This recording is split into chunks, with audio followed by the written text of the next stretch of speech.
You need to perform an osteotomy to place implants, whether for single, multiple, or total implantations. And so you have different types of sequencers. You have a sequencer like this one. You have a whole set of drills that allow you to place your implants, first to perform the osteotomy and then to place your implants. So you have different types of drills depending on the anatomical situations, depending on the clinical situations, and this allows you to place your implants. However, you also have this type of sequencer. This type of sequencer, you see, is very simple, very simplified, which allows you to achieve the same result, whether with this one or with that one. What is the difference?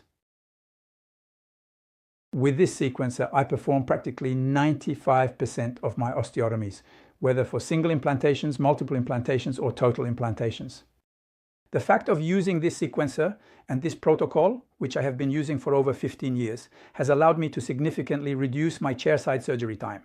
This has also helped reduce the risk of contamination that occurs when handling multiple drills. If you want to know how you can decrease your chairside working time while improving your results with procedures that are simplified, even for complex cases, I invite you to click on the link you find in the description.